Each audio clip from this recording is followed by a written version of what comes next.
and sinners were coming near to listen to him. And the Pharisees and the scribes were grumbling and saying, "This fellow welcomes sinners, and he eats with them." So he told them this parable. There was a man who had 2 sons. The younger of them said to his father, "Father, give me my share of the property that will belong to me." And so he divided his property between them. And a few days later, the younger son gathered all he had and traveled to a distant country. And there he squandered his property in dissolute living. And when he had spent everything, a severe famine took place throughout that country, and he began to be in need. So he went and hired himself out to one of the citizens of that country, who sent him to his fields to feed the pigs. He would have gladly had filled himself with the pods the pigs were eating, and yet no one gave him anything. But when he had come to himself, he said, "How many of my father's hired hands have bread enough to spare, but here I am dying of hunger? I will get up and go to my father, and I will say to him, 'Father, I have sinned against heaven and before you. I am no longer worthy to be called your son. Treat me like one of your hired hands.' And so he set off, and he went to his father. But while he was still far off, his father saw him and was filled with compassion. And he ran and put his arms around him, and he kissed him. And the son said to him, 'Father, I've sinned against heaven and before you. I'm no longer worthy to be called your son.' But the father said to the slaves, 'Quickly, bring out a robe, the best one, and put it on him. Put a ring on his finger and put sandals on his feet. And get the fatted calf and kill it. Let us eat and celebrate. For this son of mine was dead and is alive again. He was lost and is found.' And they began celebrating. Now the elder son, who was in the field, and when he came and approached the house, he heard music and dancing. And he called one of the slaves and he asked, 'What's going on?' And he replied, 'Your brother has come home, and your father has killed the fatted calf, because he has got him back safe and sound.' But then he became angry, and he refused to go in. But his father came out and began to plead with him. But he answered his father, 'Listen, for all these years I've been working like a slave for you, and I have never disobeyed your command. And yet you have never given me even a young goat, so that I might celebrate with my friends. But when this son of yours comes back, who has devoured your property with prostitutes, you killed the fatted calf for him.' Then the father said to him, 'Son, you are always with me. All that is mine is yours.'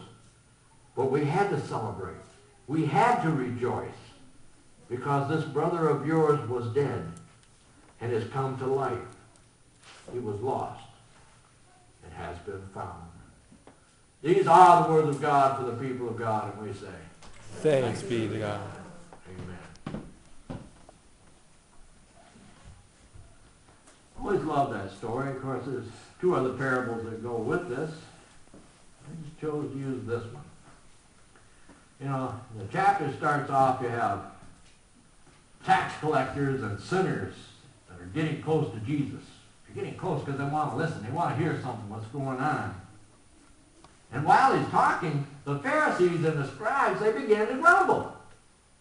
"Well, this fellow welcomes sinners, and even eats with them."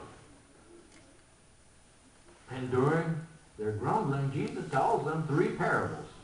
And I'm going to focus on the last parable, which is basically the same outcome as the first 2 parables. And Jesus is saying to the teachers of the law in these stories that you think you know God, but you don't know anything about God. God is not playing by your rules.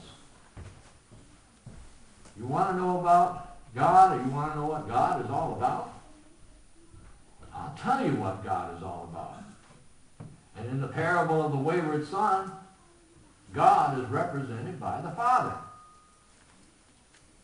And the Father has 2 sons, one older, one younger.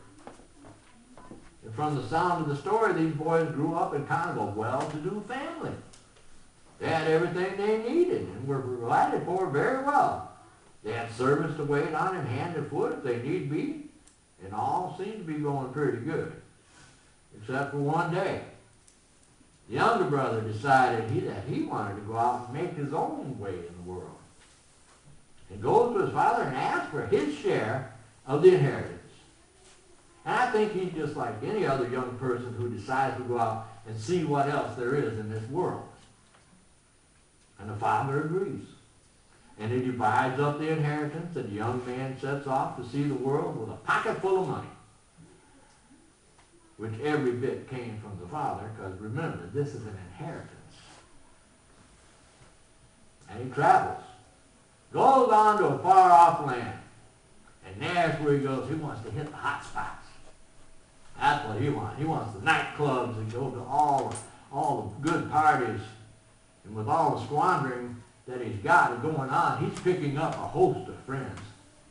He's picking up a lot of friends. And when the money you have, when you have a lot of it, you pick up a lot of fair weather friends.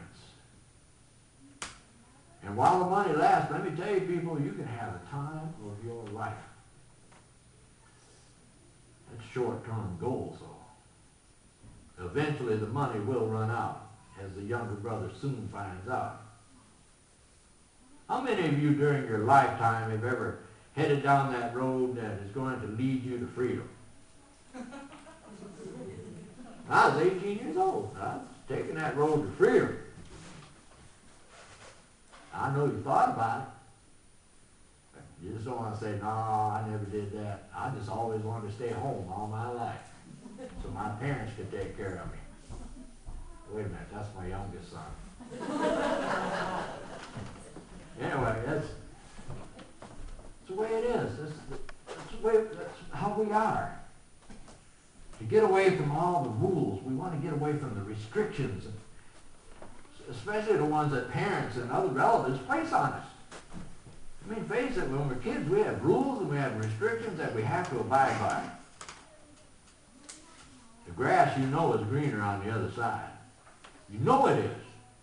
But you just have to get there. That's the problem. We got to get there. We know it's greener. I've heard too many stories about it. I know it's greener on the other side. I want to get away. I want to see the world. Get away from those I love. I want to get away from the church. The church has way too many restrictions on itself. I want to be with others who have the same values that I do, or even the lack of. I want to be free. I want to be free. And freedom sounds good for a while, but soon, reality is going to set in.